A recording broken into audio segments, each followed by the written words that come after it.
What's going on, everybody? Sam Shaw here, founder of Wall Street Mastermind. I'm excited to be back today with another client interview for you guys. Really excited to be on here today with Vincent, who just finished his summer 2022 recruiting process very successfully, landed a bulge bracket offer, and he has a very unique story in terms of just how he got to where he is today. And I think it'll be very inspirational for a lot of you to hear it. And so I wanted to get him on here to just tell us his story, talk about his recruiting process, how he was able to get to where he is today. So, Vincent, thank you for taking the time to talk to us today. Absolutely. No problem. It's my pleasure. Yeah. So, I guess to start off, if you could just introduce yourself briefly and let people know kind of who you are, so they can get a sense for who they'll be hearing from. Yeah, sure. So just kind of the base level. Uh, my name is Vincent Priest. I'm a junior at Temple University, which is a non-target university. I major in finance and economics, uh, but kind of going a little bit further back, I'm very different than a lot of the stereotypical candidates that people typically think of when they think of banking. So kind of from the beginning, I actually grew up really, really poor, slept in homeless shelters, on park benches, really did not have a lot, was actually able to live in my grandparents' basement for a little while. And it was my grandfather that actually got me interested in finance. He used to give me these like newspaper clippings, when I was really young, like 5 years old, no idea what interest rates were, but you learn these things as you start to get older. And I just kind of looked around and just saw how money is something that I didn't have a lot of, seemed to control and seemed to influence everything that was going on around me. Yeah. And so going into college, majored in finance and econ, joined, different clubs, not local, but my university's finance club, really got involved there. But yeah, it's really challenging. There was actually going into my university, I wasn't really focused in on finance and econ. Uh, I knew that was something I wanted to study, but I was actually a professional dancer at the time, Okay. where I was touring around the country. Yeah. I was touring across the country. I was about to do my second tour. Uh, it was a good time, but I was studying these finance classes, and I had no real idea what it is I was actually studying, Yeah. because I was just constantly tired from dancing, and I loved it, but uh, you know, it's at a certain point I really just wanted to dig in on what it is I'm actually studying, and really kind of got back to my roots.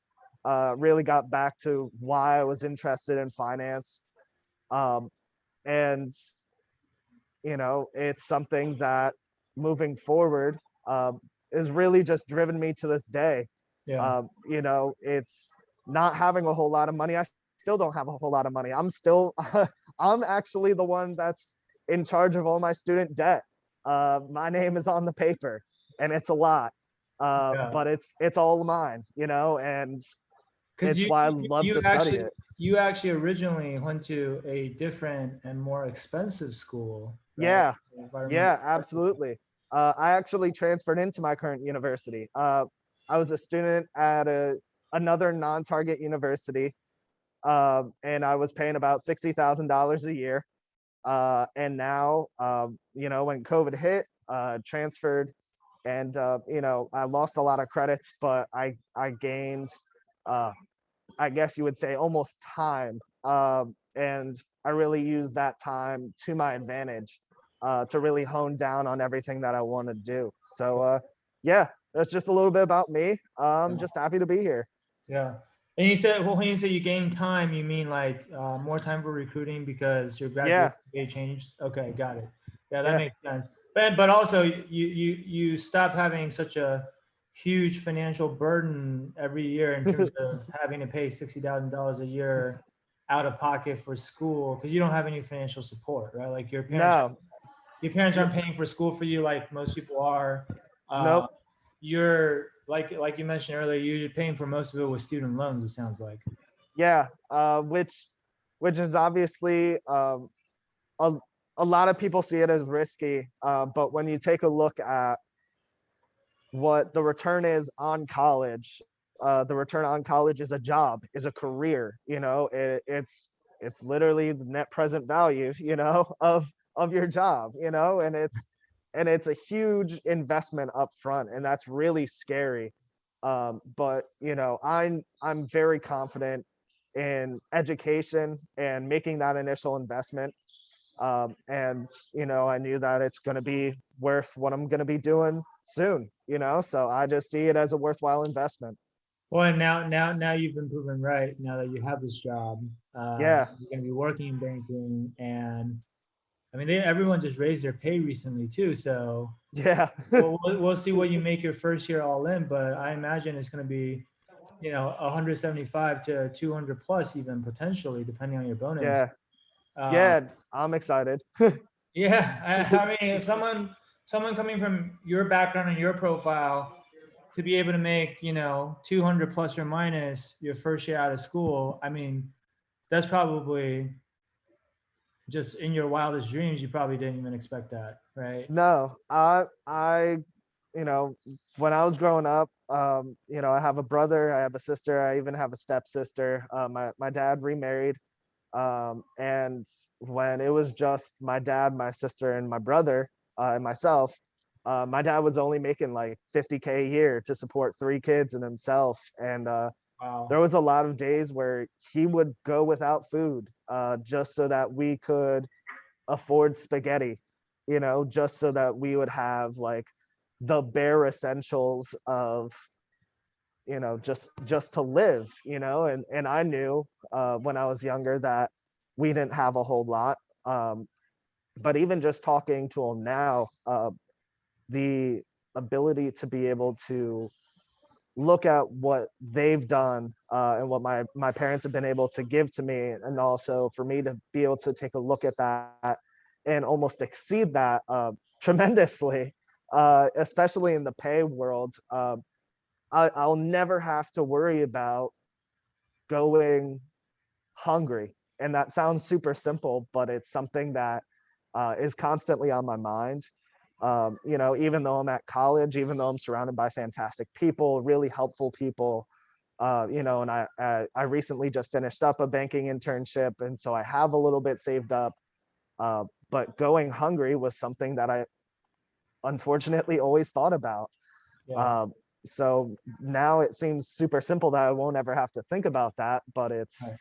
it's so relieving. And so having that job, having this banking career, um, provides so much more relief than some people may even believe, you Oh know? yeah, I mean, financial security, in a sense, is one of the most basic human needs. Right? I mean, like Yeah, at the end of the day, as humans, we all want to thrive, but like before we can thrive, Maslow's hierarchy of needs, like you need to first right, not have to worry about like food and having a roof over your head and not having to sleep at a homeless shelter, right.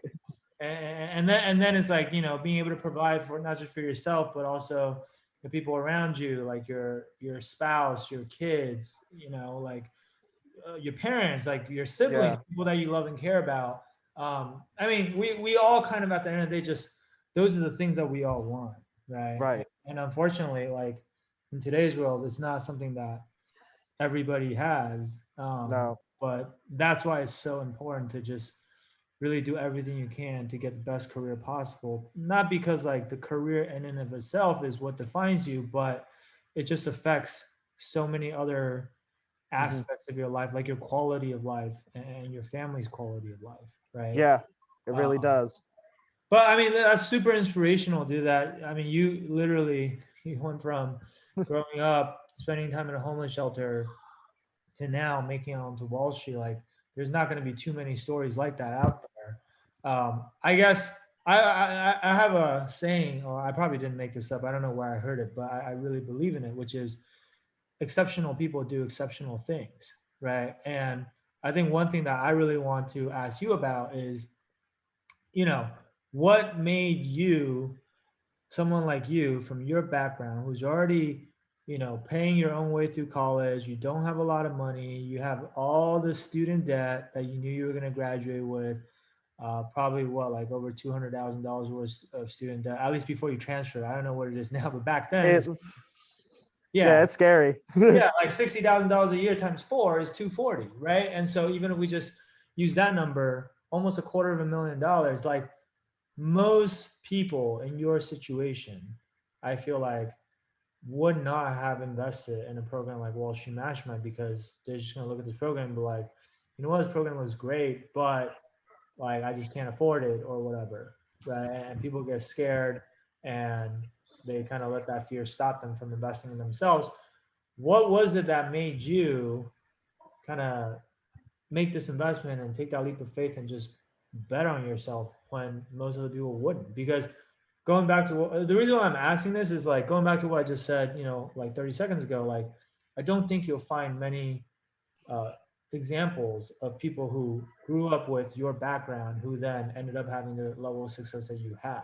So Yeah, obviously, the way you kind of bucked that trend was by making a decision that most people probably wouldn't have made when they're presented with like this fork in the road. Like, do you want to go right or do you want to go left? Right. So, like, what is the mentality that you had? And was this like an easy decision for you? Was it like obvious, no brainer, or was it like a huge struggle? Or like, how did you kind of like think through that? yeah. Um, so kind of just getting to the first part, it was hard. And this is kind of, it sounds very almost survivalist, but when a decent part of your life was based around um, wondering about food, and like there'd be like days in the summer where like my dad would like pack me a sandwich and I would only eat half of the sandwich because I didn't know when I was going to eat the other half, mostly because I didn't know when I was going to have food. you know it switches your mentality to a whole lot more of like trial by fire, test it out. It's a lot of trust, and it's a lot of confirmation through like trial and error. And so uh, kind of getting to how I initially started with Wall Street Mastermind. I did the exact same thing. I tried it out, hopped on a call, and then it sounded like everything was great. But as I've been told many times, and I believe thoroughly, if it sounds to if it sounds too good to be true, it probably is. And so I felt like there was a moment where I was like, this is everything I need. Like it sounds like a easy program. It sounds like everything's there. It sounds very comprehensive. As long as I put in the work, I'm good. I hopped off the call 30 minutes later. Um, I just said, no, I'm not doing it. And just I know I got like a flurry of messages from you or emails from you, and I'd like listen to one, and then like a week goes by, I get another voicemail, and I'd respond back, and I'd be like, am I sure about this? And a lot of it was because there's there's a personal motivation that if you're in an industry, or if you're in finance, your entire goal is to be of service to other people and to really want more or less what's in their best interests. And so a lot of programs where it's about sales, it's about getting people, it's about doing that. Um, if you don't respond in like the first three messages or so, a salesperson is just gonna say, "Hey, it's not worth it, man. I'm not getting the money. It's not me. I'm good." Um, but like a week goes by, a month goes by, 2 months goes by, 6 months goes by, and like I'm essentially ghosting you for like A year. I was literally on the road in Virginia next to the side of a bus, Yeah. next to the side of our tour bus, and I was thinking about it. And it was hot. It was like 98 degrees, really sunny. And I pulled out my phone and I was like, "Do I really want to do this?" Like, this guy's been constantly messaging me back, um, like checking in on me, saying like, "Hey, how's it going?" Um, and to me, if you're willing to reach out to someone, even though they're seemingly ghosting you for like 6 months to a year, either one or two things is possible. Uh, One, they just don't know when to take a hint of no, or two, it seems to be just that they care. And you know, I was just like, let's keep putting this to the test. So I went another 6 months, and it was, and like still, it just kind of, it settled on me that it was, hey, this person has something, everything has a price, and it's not easy. And uh, I actually tried saving. I was working another job on top of everything else that I was doing, uh, just to be able to like scrape by and save some money. And getting back to the food thing, like, I cut carbs by like maybe, I don't know, 50% or something, not like all my food, but just carbs. I don't know. But I did make some sacrifice just to be able to afford this. Yeah. And for somebody to reach out and constantly say like, hey, is this something you're interested in? You have this story. I think I'm able to help you.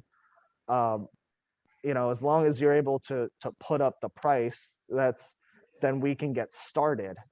And hearing that and initially going through the program, it was a hard decision, but it's it's something that obviously panned out in the end.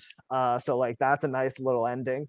But immediately in that first few moments into a year and a half, it was hard, not gonna lie. Yeah. Yeah. But because of that, it was all worth it. Yeah, you brought back a lot of memories for me just now. I had almost forgotten about just how long the ghosting went on for, but that just made me laugh because I think to your point, there's only like one or two possibilities for why someone would continue to follow up with you for that long, right? One is, I mean, it wasn't that I couldn't take a hint, but uh, back then, actually, because you joined, it's been like 20, 21 months, I think, since you joined. It's, Yeah, no, I've been like involved slash interested in this program for probably, I'm probably one of the longer members, if no, you are one of anything. the longer members, but like you've been here for almost 2 years. But even before that, like you said, Yeah, we first talked probably even a year before you joined, right? So that was like probably 3 years ago, which yeah, was when our company had, was relatively new and we were much smaller, and we had the ability to follow up with every single student who was interested in us, a lot more than we're able to now. Like nowadays, I'm gonna be completely honest, at our scale, and with the number of students that we're working with now, like if you had come across us today and the exact same thing happened, we probably wouldn't have followed up the way that we did back then, just because we just don't. We still do follow up with people, but like I think so. There's a little bit of luck there, but the second part, which is the more important part, I want to say is just like you said, it has to be like, okay, this person really cares, right? I remember specifically with you, the reason why I followed with you more than I probably followed up with anyone in the history of Wall Street Mastermind, but it was because, again, going back to your story, as I remember us talking about your upbringing on that call and all of your goals and aspirations, and just me thinking like, dude, like I can help this guy, like, oh my God, he has so much student debt, he's paying his own way through school, and I knew that if you graduated with just an average job out of college, which an average job today, an average college grad today makes $50,000 a year. yeah, If you graduate with a job that made $50,000 a year, just like what your dad was making, and you had a $250,000 student loan balance, you're never going to pay that off, or it's going to take you decades, right? Because you got to pay the bills first, you got to put food on the table, you got to have rent, taxes, this and that. And at the end of the month, whatever little bit of money you have left goes towards like a monthly payment. And doesn't, and a large portion of that goes towards the interest, not even the principal. So you're barely making a dent in that thing, right? Whereas if you graduate with a job back then, I thought, hey, you could graduate with a job that would make, $130,000 to $150,000. I didn't know that banking pay was going to go up to the degree that it has gone up, which is great. But now you're going to graduate a job that's going to pay, 175 to 200. But like, you look at that, that's a 3 to 4x difference on how much you make per year. But it's not just a 3 to 4x difference, because you can keep your expenses the same, and then everything else becomes your disposable income, which allows you to take out your entire student loan balance in probably just like a couple of years if you wanted to. You don't have Yeah. to, but you have that choice, right? And the reason why I knew that was because actually when I went to college, I had to take out some student loans too, not as bad as yours, because college wasn't as expensive back then. I'm kind of old, but I still graduated with a 5-figure balance. And I just remember at the end of my first year in banking, I think my bonus back then, again, a lot less than what it is today, but my bonus back then was like $50,000 my first year. I didn't buy myself anything. I took the entire $50,000 bonus and I just paid off my entire student loan balance in one go, right? And so I only was in debt for a year post graduation, until I then eventually bought a house and I had a mortgage, right? But like that's totally different, right? Like that's a good type of, that everybody should buy a house at some point, hopefully. But Hopefully, yeah. but my point is, like, because of my personal experience having gone through that, and I knew how liberating that was for me. Um, and I know yours was a lot more severe. I'm not saying it's like the same degree, but I was like, this guy needs this.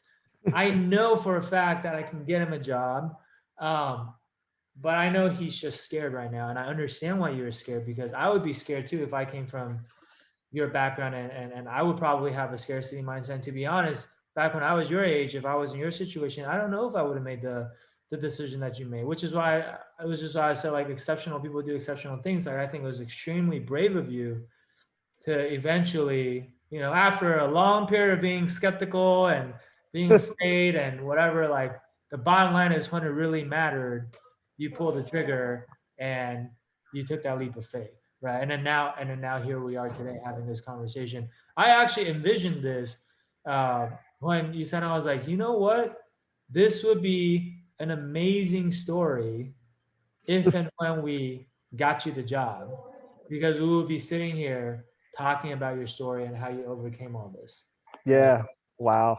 And so, anyway, that's kind of the backstory of like why that happened, right? Why we were so annoying about just not giving up on you. I mean, honestly, a lot of people would in your shoes would find that to be very annoying, right? It's like, dude, take a hint, man. Like, but I think what people have to understand is like the intention behind what we're doing, which is we would not do that with someone that we didn't feel like we could help. And also we would not do that with someone that we didn't think absolutely needed this. Right? At the end of Yeah. the day, like, everyone's got to make their own decisions in life. And if you choose not to do something like that, that's totally fine. Right. And then maybe it's just not for you. But like in your case, I don't know, I just felt compelled to, I just really want to, see you get the outcome that you wanted, and I felt like we could help make that happen. So I'm glad I did that, though, because now we're here. So, um, Yeah. but yeah, that brought back a lot of a lot of memories for sure. I guess we should probably we spend so much time talking about just your background and your story, and I think it's important. I think that's like Yeah. really most important, most inspirational part of all this. But I guess let's spend a little bit of time talking about what happened after you joined Wall Street Mastermind. Like, if Yeah. you can just kind of walk people through, okay, you took this leap of faith. Obviously, it was a huge investment for you. I'm sure you had expectations coming in. And like I said, you've been working with us for almost 2 years. So it was a long journey. It was a long grind. And it's like, you didn't get the success overnight, right? No. Like, talk about that journey a little bit. like how was it relative to your expectations coming in, and like what did you do inside of the program, and what did you find to be, most helpful, I guess, for you? Yeah. So when I first joined, I, at that point, it was still Google Drive. Yeah. It was That's how still early it Google was. Drive. You're right. All of our stuff was hosted on Google Drive. It was like super ghetto. It Yes. was super. Oh my God. Oh wow. It's not Yeah, like no, that but anymore, guys. Just so you know, like no, it's not. we have a fancy portal built out that you can log into and watch all the trainings. So just to Oh yeah. clarify. It's much cleaner, much nicer looking now. But before it was just here's a folder. That's how much Good of an luck. OG. That's how much of an OG you are. But yeah, when it was just a Google Drive, and that you had the playlist with all the numbers, and you're like watch it in this order, like go through. These are the files attached.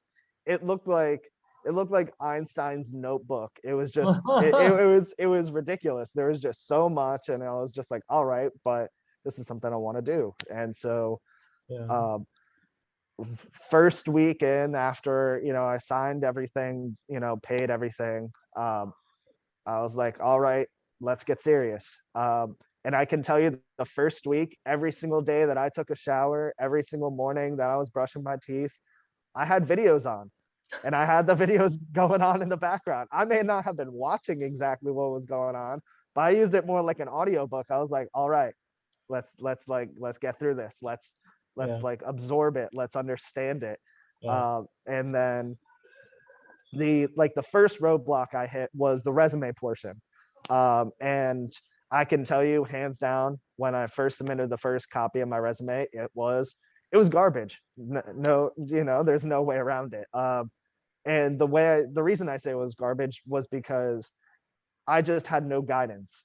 Like there's fantastic resources out there, but there's resources without direction, and without guidance. And so that's really hard when you're trying to piece together your own guidance versus just you know, um, being handed like almost like a full package of like, hey, this is what you got to do. Like, if you got any questions, reach out.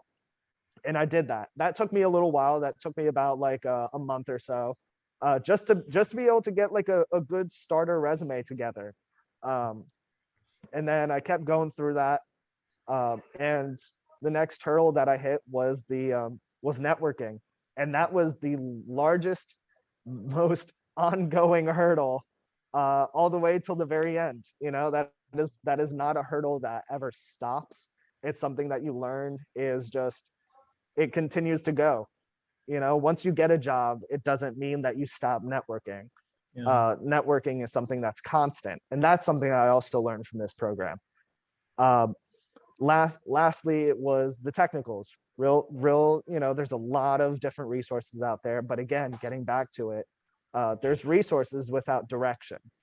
Um, and so that's really the hardest part. So I can tell you that after 2 years of going through it, studying technicals never stops, because it's not just something to get the job.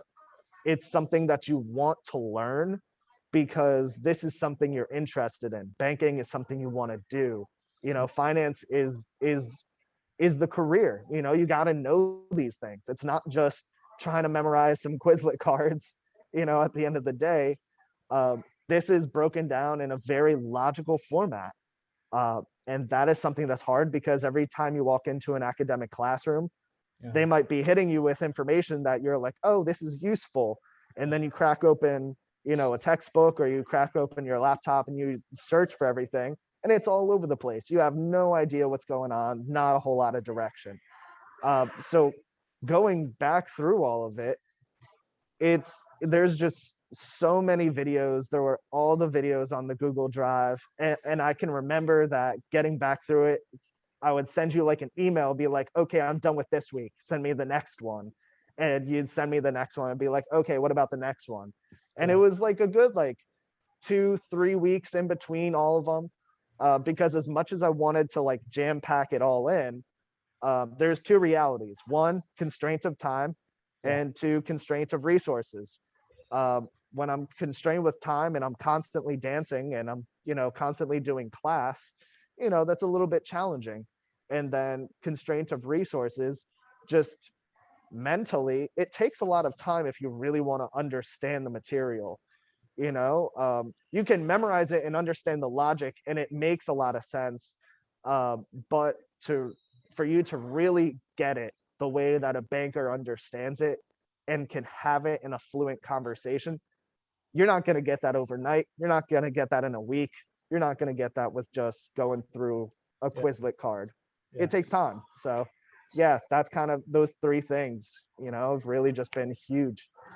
Yeah. I think you touched on a couple things there, which is, um, I mean, one, a lot of stuff that you're learning in school, you would think that if you're paying $60,000 or more to go to school, that it will give you everything you need to get the job that you want, because that is, like you said, that's supposed to be the ROI to your college tuition investment, right? But unfortunately, like we said earlier, the average college grad today makes $50,000 a year, and so that ROI all of a sudden doesn't seem very good, right? Yeah. And so you kind of have to, especially if you go to a non-target school, which you did and still do. There's just not a whole lot of resources available on campus. There's also not a whole lot of other students who are trying to do the same things that you're doing, right? A lot of the students at your school, they'd be totally fine Mhm.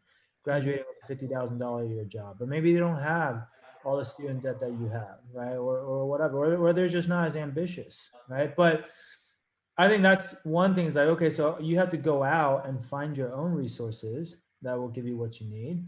But I think the other thing too that you really touched on is just the premium that you placed on time, right? Because you're a busy guy. You are, on top of being a student, you are dancing professionally. So that's pretty much like you're a student athlete as far as I'm concerned, right? Yeah. You just have a lot of things going on. And I find that most students who are trying to break into investment banking, typically that's going to be the case because you're trying to get good grades. You're trying to like join all these extracurricular activities, take on leadership positions. You need to do internships on the side to build up your resume. And that's before we even get to all the networking emails and conversations and interview prep. Like the fact that you had to watch or listen to my videos in the shower. I mean, like that's that's how busy you are, right? Yeah. And so at the end of the day, it's like, can you try to do everything on your own? Like Sure. You like can. I had a student message me yesterday on LinkedIn and say, oh, like I don't believe in paying for help when it's something that you're able to just do on your own for free, or that and other people have done for free. I'm like, yeah, sure. Like people have done it for free, but a lot of people have also done it for free and not gotten the results. And we just mentioned how even with our help in your situation specifically, like it took us almost 2 years, Yeah. right? And then you even delayed graduation, you transfer schools and you delay graduation, and that bought you more time. But can you imagine if you had tried to do exactly what we did on your own during the same period of time? uh, No. there's no way you would have been able to accomplish what you accomplished in just 2 years. It might have taken 4 years or if not more. And you just, based on the recruiting timeline nowadays, you just don't have that much time. No. You never really have as much time as you think you do. And that's something that, honestly, thinking about banking, I was comparing banking to a lot of other careers where a lot of people are like, oh, I just need to get like one internship and then I'll get the full time and I'm good. No, that is not the case at all whatsoever. Everything is so much more accelerated. Um, and I think a lot of that is to almost test people like, is this something that you really want to do? If you want to do this, you're going to put up with this accelerated timeline. You're going to put up with all the pressure. You're going to put up with all that. And, you know, it tests you, but I think that it's something that really kind of just opens your eyes to the fact that you never have as much time as you want. 24 hours in a day doesn't really exist. You got to count in sleep and food And by the end of the day, maybe you're walking away with like 12 hours, but then you got classes. You never have enough time. Right. Yeah. So all you did essentially was you traded one scarce resource, which is money, for another, in your opinion, even more scarce resource, which is time. Right. Yeah. Like you bought time with some of the money that you saved up. Right. And then at the end of the day, like different people value each of those things differently. But I can tell you what the most successful people and all the wealthy people in the world value more, right? They value time. Like Yeah. every most successful person I know, they value their time more than their money because in their mind, they're always going to be able to make more money. Money is one of those things that will replenish itself over time, right? Um, Time is one of those things that you never get back. Like once the 24 hours today, once it's gone, it's gone. You don't get that back, right? If the recruiting timeline is past, is behind you, then you can't get the job. It's not coming back, And so, like, there's a reason why. Honestly, I think that's one of the biggest differences in mentality between successful people and people who don't succeed as much or don't succeed at all. Is just they value the wrong things, right? Or they're not thinking about it the right way, right? Right. And scarcity is completely different because as I can tell you from my experiences, when we're talking about choosing between time and money, which are both inherently scarce resources, um, my mom is on food stamps. She's on SNAP.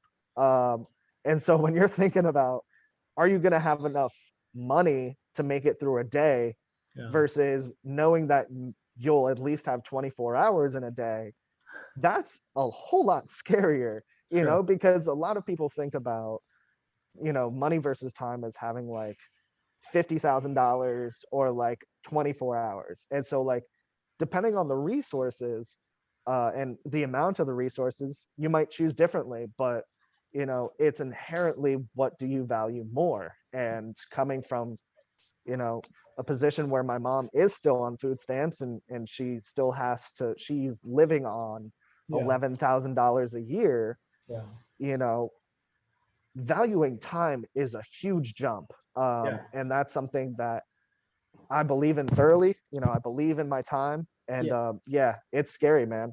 I think you bring a great point. I don't want to come off as insensitive. We're definitely not saying like, hey, everyone, should trade money for time or time for money or vice versa, right? Like everyone has to um, do what's right for them. I think the Oh, point yeah. the point is just like in your mom's situation, like, look, like money is probably the more scarce resource in that case, Oh, right? yeah. But I think just that people need to people rarely think about time in the same way that they think about money. Hmm. But there's a saying that time is money, right? But I don't think a lot of people don't understand that to the degree that successful people do. And I think like in this situation with investment banking recruiting, it's like you could take longer to recruit and to figure everything out, but typically even if you get an offer at the end of the day, if it took you a lot longer to get the offer, generally speaking, is probably going to be at a worse bank, right? Like all the best banks typically get taken first. Like elite boutiques fill up first, then it's bulge brackets, then it's middle markets, and then like you're talking about regional boutiques, and you just keep going further and further and further downstream, the longer it takes you to get the job, right? And Hmm. so there is a cost, a huge cost associated with that too, right? Which is, hey, if it's the difference between you getting a middle market job versus a bulge bracket job, again, to your point earlier, it's the MPV, the net present value of your future income Earnings. or whatever. Yeah. What is that worth, right? Or what if it's the difference between a middle market bank and a regional boutique bank? Then like the difference in MPV is even greater, Yeah. right? And people don't usually think about it that way. They just think of getting into banking as this binary outcome, like I either get in or I don't. It's not really a binary outcome. It's on a spectrum. Like even if you get in, how good of an offer are you getting, right? Yeah. And so either way, there's a cost to this. It just depends on like, do you want to pay that cost up front, or do you want to pay a lot more cost on the back end in the long run, right? And so that's why this is a lot of times like buying yourself time is actually the smartest thing to do, because at the end of the day, you're going to come out ahead, right? Like net. Like that's the only reason why we would ever invest in anything, is because we believe we'll come out ahead, right? We're going to get more in return than what we have to put in, right? Uh, Absolutely, man. so anyway, I think we talked about a lot of like really awesome, just like mindset stuff on this interview. I feel like it's not like our typical interview, but it's great. I think it's much needed. Um, before we kind of go, I guess we should probably tell people like what was the end outcome for you with recruiting, or like where are you gonna be headed next year? Uh, yeah. I'm gonna be heading to Bulge Bracket Bank out in San Francisco. Gonna be working in the tech group specifically. Do you want me to mention the exact bank or? It's up to you, man. It's whatever Uh, you're comfortable with. Yeah. yeah. So I'll be working in a Bulge Bracket Bank out in San Francisco. Um, and it's going to be a good time. I'm looking forward to it. I believe a lot in what the group is doing. I love a lot of the clients, the types of clients that I'm going to be working with, and it's overall just been a great atmosphere and good results. I at least I think it's pretty good results. It took a lot of time, but Yeah. taking a look back on it, yeah, I couldn't ask for anything more. Yeah, no, I think it's a great result. I mean, look, anytime you can get into a bulge bracket bank, there are only like 9 or 10 of them out there in the world. Like that's a great accomplishment, right? And these bulge bracket banks, on average, accept anywhere from 1 to 3% of their applicant pool every year, as far as investment banking goes. And so you had to beat out a lot of other people. And quite frankly, you personally, specifically, Vincent, had to beat out a lot of people who probably had a lot more resources than you did, right? Yeah. And Uh, so I think it's definitely something to be proud of. I'm super proud of you, obviously, and I'm glad that I was able to play a small part in it and come along for the ride. But long guys, ride, long ride. long ride, but it was all worth it at the end, right? Oh yeah. Now that you're out on the other side of this, but guys, if you're listening to this, like, I mean, we've been going on for a while, but if you're still with us, um, hopefully a lot of this resonated with you. I think that um, the best investment you can make is an investment in yourself, right? It's not in stocks, it's not in crypto, it's not in real estate, it's not in any of that. It's the best investment you can make is an investment in yourself. It's an investment in your future, because this is something that's not just going to pay dividends one time. It can pay dividends for the rest of your life, right? It can pay dividends for the rest of your career, right? It's the net present value of your future cash flow. Like your annual compensation every year for the rest of your life will be affected by the decisions you make today and by whatever your first job is right out of school, right? So, regardless of what your situation is, look, I think if Vincent can overcome what he's had to overcome, being a homeless, sleeping in a homeless shelter growing up and things like that, like I don't want to hear anyone else's excuses at this point, right? It's like if Vincent can do it, you can do it. All right. So no excuses.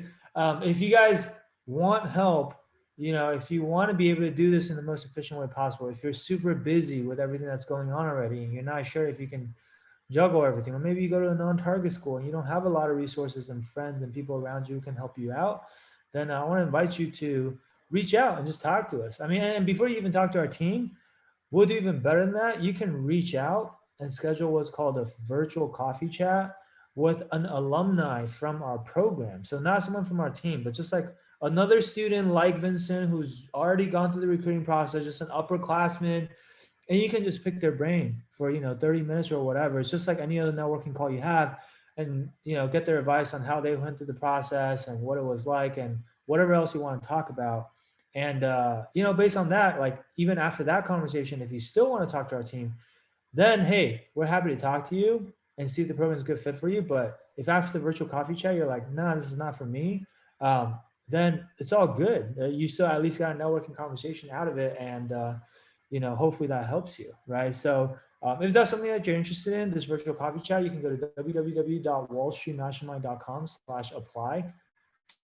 The street's abbreviated to ST, so it's www.wallstmastermind.com/apply. And we'll get you on the calendar of one of our alumni. Obviously, space is limited because they're very busy as well, so it's first come first serve. But we look forward to talking to you and just helping you out in any way that we can. All right. So with that said, Vincent, I want to just officially congratulate you again. I know I've already done that, but I want to congratulate you again on a huge accomplishment. You deserve all the success in the world. Like I said, exceptional people do exceptional things, and I think you're one of those individuals. And so, really excited to see what you accomplish in this upcoming year, and also, obviously at your bank. And you're always part of the family. So, Yeah, do man. let us know if there's anything else we can help you out with. Absolutely. No, I look forward to it. Yeah, absolutely. All right, guys. So that'll be it for this episode. Thank you guys for tuning in. And we'll be back with more of these for you guys in the near future. All right. We'll talk soon.